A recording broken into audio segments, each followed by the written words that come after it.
இந்த உலகத்துல மனுஷனால காலடி தடமே வைக்க முடியாத இடம் எது எதுன்னு சொல்லி கேட்டீங்கன்னா, one and only place in the world. ஒரே ஒரு இடம் தான் மனுஷனால காலடி தடமே வைக்க முடியாத இடமா இருக்கு. அந்த இடம் வேற எதுவுமே கிடையாது. கடல் தான்.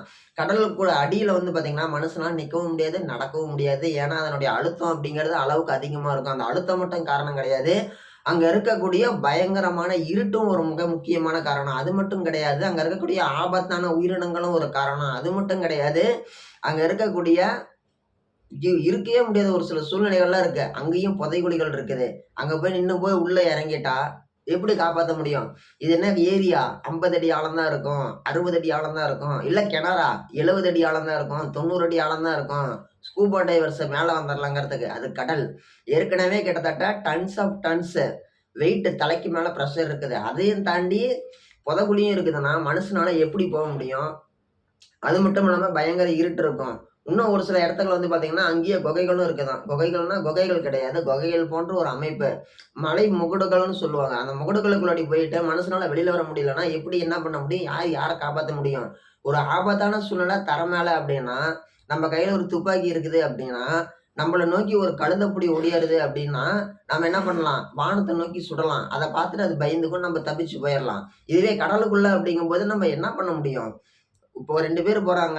ஒருத்தருக்கு ஒரு சூழ்நிலை அப்டின்னா, ஒருத்தர் காப்பாத்த முயற்சி பண்ணலாமே தவிர, உயிர குடுத்து உயிர காப்பாத்த முடியாது. இது ஒண்ணும் சினிமா கிடையாது. Real life. ஸோ அந்த ரியல் லைஃப்ல நம்மளால நம்ம சக்திக்கு என்ன முடியுமோ, நம்ம பவருக்கு என்ன செய்ய முடியுமோ, நம்ம சக்திக்கு உட்பட்டு என்ன செய்ய முடியுமோ, அத மட்டும் தான் நம்மளால செய்ய முடியும். ஸோ இந்த உலகத்திலேயே ரொம்ப ரொம்ப ஆபத்தான இடம், மனுஷன் காலடியே வைக்க முடியாத ஒரு இடம். வைக்காத இடம்னு சொல்லல நானு. வைக்கவே முடியாத ஒரு இடம் அப்டின்னா, கடல் தான். கடல் மட்டம் தான். கடல் தரைப்பரப்பு தான். ஓகேங்களா? எதனால இது அப்படின்னு சொல்லி கேட்டோம்னா, முன்ன சொன்ன காரணங்கள் தான். இதனால தான் வந்து பார்த்தீங்கன்னா, உலகத்திலேயே வந்து பார்த்தீங்கன்னா, மனிதனால நம்ப முடியாத விஷயங்கள்லாம் கடலுக்கு அடியில நடந்துட்டு இருக்குது. அதுல ரொம்ப ரொம்ப முக்கியமான விஷயம் என்னன்னு சொல்லி கேட்டோம்னா, த பெர்முடா ட்ரையாங்கிள். அது என்னப்பா அது பெர்முடா ட்ரையாங்கிள்னு சொல்லி கேட்டீங்கன்னா, பெர்முடா அப்படிங்கக்கூடிய ஒரு இடத்துக்கு பக்கத்துல இருக்கக்கூடிய ஒரு 3 நிலப்பரப்புகளை ஒண்ணு சேர்த்துன ஒரு பகுதி தான் வந்து பார்த்தீங்கன்னா, அந்த ட்ரையாங்கிள் ஷேப்ல இருக்கும். அதுதான் வந்து பார்த்தீங்கன்னா, பெர்முடா ட்ரையாங்கிள்னு சொல்லி சொல்றோம் நம்ப. அந்த பெர்முடா ட்ரையாங்கிள்ல என்ன இருக்குது? ஒவ்வொருத்தருக்கும் தகுந்த மாரி ஒவ்வொரு கட்டுக்கதைகள சொல்லிட்டு இருக்கிறாங்க. ஒரு சிலர் வந்து பார்த்தீங்கன்னா, இல்ல அங்க வந்து ஆவிகள நான் பார்த்தேன், பேய்கள பார்த்தேன்னு சொல்லி சொல்றாங்க. நம்ம எல்லாருக்குமே தெரியும். நம்ம வேர்ல்டுலயே ரொம்ப ரொம்ப ஃபேமஸான ஒரு பெர்சன் யாருன்னு சொல்லி கேட்டோம்னா, ஓல்டு பெர்சன். அமெரிக்கால போய் கேட்டாலும் சொல்லுவாங்க, இந்தியால கேட்டாலும் சொல்லுவாங்க. அப்படிப்பட்ட ஒரு பெர்சன் யாருன்னு சொல்லி கேட்டோம்னா, கிறிஸ்டோபர் கொலம்பஸ். அவரு தான் வந்து பார்த்தீங்கன்னா, முதல்ல இந்தியாவ தேடி வராரு. இந்தியாவ தேடி வரும்போது, அமெரிக்காவ எதர்ச்சியா கண்டுபிடிக்கிறாரு. அமெரிக்கான்னு சொல்லக்கூடிய ஒரு நிலப்பரப்ப. அவர் கண்டுபிடிக்கும்போது அமெரிக்கான்ற பேர்லாம் கிடையாது. ஒரு நிலப்பரப்ப தான் பார்க்குறாரு. அந்த நிலப்பரப்புல மனிதர்கள் போய் குடியேறுறாங்க. அந்த குடியேறின பகுதி தான் இன்னைக்கு அமெரிக்காவா இருக்குது. அந்த அமெரிக்காவ கண்டுபிடிச்ச கிறிஸ்டோபர் கொலம்பஸ் என்ன பண்றாரு, ஒரு சில விஷயங்கள நோட்ஸ் எழுதி வைக்கிறாரு. அப்படி ஒரு நோட்ஸ் எழுதி வைக்கும்போது, முக்கியமான விஷயம் என்ன மென்ஷன் பண்றாருன்னா, வானத்துல இருந்து விசித்திரமான வெளிச்சமுள்ள ஒரு சில விஷயங்கள்லாம் கடலுக்குள்ளாடி வந்து முழுகுதுன்னு சொல்லி அவர் மென்ஷன் பண்ணியிருக்கிறாரு. What about thing? அவர் என்ன நெனச்சு எழுதியிருப்பாரு? நான் நெனைக்கிறேன் அவர் வந்து பாத்தீங்கன்னா, முழுக்க எரிகல்ல தான் அவரு அந்த வார்த்தைய மென்ஷன் பண்ணி சொல்லியிருப்பாருன்னு சொல்லி நெனைக்கிறேன். அவரு வாழ்ந்த அந்த காலகட்டங்கள்ல கிட்டத்தட்ட ஒரு 600, 700 வருஷத்துக்கு முன்னாடி அவர் அதெல்லாம் மென்ஷன் பண்ணி எழுதி வைக்கணும்னு எழுதி வச்சதே அது பெருசு தான். அப்படி இருக்கும்போது அவர் எழுதி வச்ச விஷயங்கள் வந்து பார்த்தீங்கன்னா, நம்மளுக்கு இன்னைக்கு வந்து யூஸ்ஃபுல்லா இருக்குது. என்ன யூஸ்ஃபுல்லா இருக்குது? ஓஹோ! இதெல்லாம் இந்த மாரிலாம் நடந்திருக்குது இந்த காலகட்டங்கள்ல. நாம நெனைக்கலாம் இல்லையா?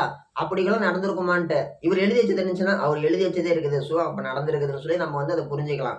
அந்த பெர்முடா ட்ரையாங்கிள் வந்து பார்த்தீங்கன்னா, கடந்த 100 வருஷத்துக்குள்ளாடி மட்டும் கிட்டத்தட்ட 150க்கும் மேற்பட்ட விமானங்களும், கப்பல்களும் காணாம போயிருக்குது. அது என்ன சபரி விமானம் அப்படிங்கிறது மேல போகும், கப்பலுங்கிறது கீழ போகும். எதனால அது இதாயிருக்குன்னு சொல்லி கேட்டீங்கன்னா, இன்னைக்கு இருக்கக்கூடிய இந்த 2025 காலகட்டங்கள்ல சேட்டலைட் ஓகேங்களா? சேட்டலைட்டோடைய வளர்ச்சி அப்படிங்கிறது அபரிமிதமான இருக்குது. நம்ம Google மேப்ல போய் போட்டு பார்த்தோம் அப்படின்னா, 2025ல எங்க ஊர் எப்படி இருக்குது? 2004ல எங்க ஊர் எப்படி இருந்துச்சு? அப்படின்னு சொல்லி கடந்த காலத்துக்கும் இப்பைக்கும் இருக்கிற ஃபோட்டோவே கூட அதுல காட்டுது. இந்த அளவுக்கு டெக்னாலஜி அப்படிங்கிறது இம்ப்ரூவ்மெண்ட் ஆயிருச்சு.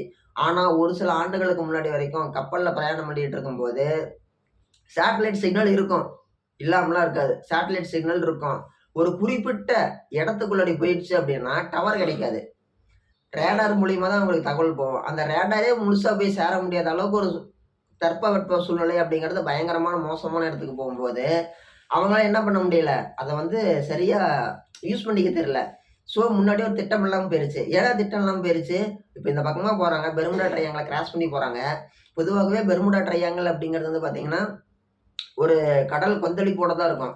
அலைகள் உயரமா எழுந்திரிக்கும். புயல் வரும், திடீர்னு புயல் வரும், திடீர்னு கடுமையா மழை பெய்யும். இது எல்லாமே நடக்கக்கூடிய பகுதி தான் வந்து பார்த்தீங்கன்னா, பெர்முடா ட்ரையாங்கிள். இந்த மாரி விஷயங்கள்லாம் நடந்துட்டு இருக்கக்கூடிய பகுதிக்கு இந்த கப்பல் போகும்போது என்ன ஆகுது, இப்ப வந்து நம்ம நேரா போனோம். மழை பெர்முடா ட்ரையாங்கிள்னா அந்த கோட்டுக்கு மட்டும் பெய்யாது. பக்கத்துல ஒரு 5, 6 கிலோமீட்டர் சேர்த்து தான் மழை பெய்யும். பக்கத்துல ஒரு 5, 6 கிலோமீட்டர் சேர்த்து தான் அந்த கடல் அலை எழும்பும். இப்படிலாம் இருக்கக்கூடிய சூழ்நிலைகள்ல, இப்படிலாம் இருக்கக்கூடிய ஒரு காரணத்தினால கப்பல் போகும்போது என்னாகும், கொஞ்சம் தடுமாறும். தடுமாறும்போது என்னாகும், அந்த இடத்துல வந்து காந்த சக்தி இருக்குதுன்னு சொல்லி நம்பப்படுகிறது. பெர்முடா ட்ரையாங்கிளுக்கு இடையில. ஸோ, அதன் காரணமா வந்து பார்த்தீங்கன்னா, இவங்க கையில இருக்கக்கூடிய காம்பஸ்லாம் வந்து பார்த்தீங்கன்னா, கடந்த காலகட்டங்கள்ல ரேடார் சிக்னல் இல்லாத காலகட்டங்கள்ல சரியா இல்ல. ரேடார் சிக்னல் இல்ல. ரேடார் சிக்னல் இருந்தா இவங்க தப்பிச்சு போயிரலாம், கரெக்ட்டான பாதையில. இவங்க வெறும் காம்பஸ மட்டும் நம்பி போறாங்க. காம்பஸ் அப்படிங்கிறது சாதாரண விஷயம் கிடையாது. காம்பஸ் ரொம்ப ரொம்ப முக்கியமான விஷயம். கடல் வழி போக்குவரத்துலயும், வான்வழி போக்குவரத்துலயும், காட்டுக்குள்ளாடி இருக்கிறவங்களுக்கும், அட்வென்ச்சர் ட்ரக்கிங் போறவங்களுக்கும் ஓகேங்களா? அந்த காம்பஸ் என்ன ஆகுது, கரெக்ட்டா இவங்க வந்து மிஸ் ஆயிட்டாங்க. காம்பஸ் வந்து தவறான திசை காட்டும்போது, அல்லது செயலிழந்து போகும்பொழுது, இவங்க என்ன பண்றாங்க, "இந்த பக்கம் இல்லப்பா, இந்த பக்கம் போப்பா" அப்படின்னு சொல்லி தவறுதலா பெர்முடா ட்ரையாங்கிளுக்கு இன்சைடு போயிர்றாங்க, உள் பக்கம். அங்க போறதுக்கு உள்ளாடி பெர்முடா ட்ரையாங்கிளோட சென்ட்ரல் பிளிஸ் போறதுக்கு முன்னாடியே, அங்க இருக்கக்கூடிய அதிகப்படியான கடல் அலை சீற்றத்தின் காரணமா கப்பல் முழுகிருது. ஓகே. விமானம் எப்படி முழுகுனுச்சு? விமானமும் அதே கான்செப்ட் தான். அந்த ட்ரையாங்கிள் பகுதிக்கு போகும்போது, மோசமான வானிலையின் காரணமாக, அது என்ன காத்துல மிதந்துட்டா போது, அந்த காத்தாடி சுத்திக்கிட்டு தானே பறக்குது.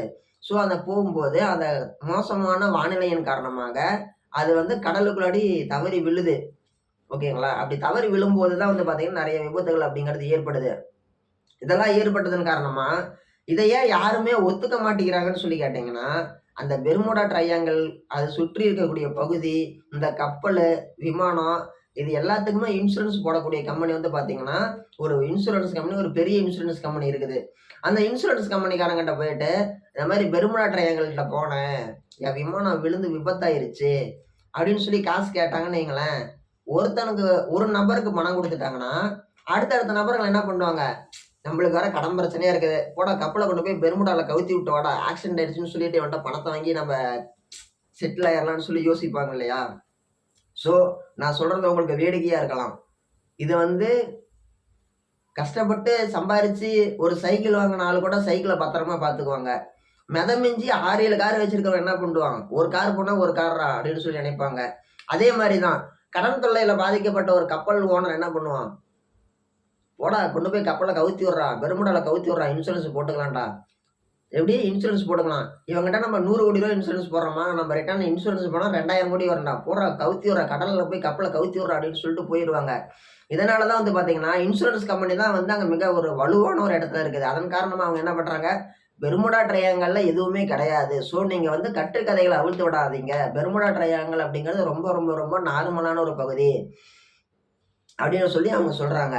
இதனால தான் வந்து பார்த்தீங்கன்னா, பெர்முடா ட்ரையாங்கிள் சம்மந்தமா அதில விமானத்திலயும் சரி, கப்பல்லயும் சரி விபத்துக்குள்ளாறவங்களுக்கு சரியான முறையில இழப்பீடுங்கிறது போய் சேர்றது கிடையாது. முழுமையான முறையில. இதெல்லாம் உங்களுக்கு வந்து வேடிக்கையா இருக்கலாம். கேட்கும்போது கொஞ்சம் காமெடியா இருக்கலாம்.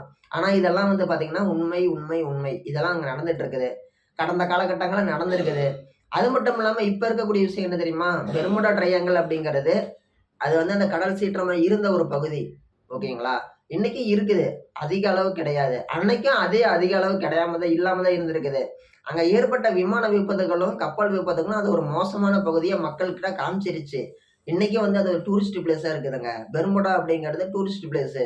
பெர்முடால வந்து பார்த்தீங்கன்னா, மக்கள் அமைதியா வாழ்ந்துட்டு இருக்கிறாங்க. இன்னைக்கும் நூத்துக்கணக்கான கப்பல்கள் அது வழியா போயிட்டு வந்துட்டு தான் இருக்குது. இன்னைக்கும் வந்து பார்த்தீங்கன்னா, மக்களுக்கு தேவையான மருத்துவ உபகரணங்கள் விமானத்தின் வழியாகவும், கப்பல் வழியாகவும் மருந்து பொருட்கள் சப்ளை ஆகிட்டு தான் இருக்குது. ஸோ, பெர்முடா ட்ரையாங்கிள் அப்படிங்கிறது கடந்த காலகட்டங்கள்ல ரொம்பவே ஆபத்தான ஒரு விஷயமா இருந்தாலும், இந்த காலகட்டங்கள்ல 2025ல யாருக்குமே எந்த ஒரு பாதிப்புமே குடுக்கல. யாருக்குமே எந்த ஒரு தொந்தரவுமே பண்ணல. எல்லாருமே அமைதியான முறையில, நிம்மதியா பெர்முடா பகுதியில வாழ்ந்துட்டு தான் இருக்கிறாங்க. அது வந்து கடலால் சூழப்பட்ட ஒரு பகுதி தான். ஓகேங்களா? ஒரு தீவு தான். இன்னைக்கு வந்து பெர்முடா அப்படிங்கிறது ஒண்ணும் ஆபத்தான விஷயம்லாம் கிடையாது. சரிங்களா? ஸோ நீங்க அது யாருக்குமே வந்து பெர்முடான்னு சொல்லி உங்ககிட்ட யாராவது சொன்னாங்கன்னா, பெர்முடா ட்ரையாங்கிள் ரொம்ப மோசமானதுன்னு சொன்னாங்கன்னா, ஆமா அது கடந்த காலகட்டங்கள்ல மோசமா இருந்திருக்குது. விபத்துகள் ஏற்பட்டதன் காரணமா, இன்னைக்கு வந்து அந்த அளவுக்கு ஏற்படுறது கிடையாது. இது வந்து இன்னைக்கு ஒரு டூரிஸ்ட் பிளேஸு. ஸோ நீங்க யாருமே வந்து பார்த்தீங்கன்னா, அத பத்தி தவறா சொல்லாதீங்க. அல்லது அத பத்தி புரிஞ்சுக்கோங்க. உண்மை நிலைய தெரிஞ்சுக்கோங்கன்னு சொல்லி இங்க ஓப்பனா சொல்லுங்க. சரிங்களா? பெர்முடா ட்ரையாங்கிள் அப்படிங்கிறது மோசமான பகுதியா இருந்துச்சு. இன்னைக்கு சேஃப் அண்ட் செக்யூரான ஒரு பகுதி தான் இருக்குது. எதன் காரணமாக? சேட்டலைட் அது ஒண்ணு காரணமா தான். ஓகேங்களா?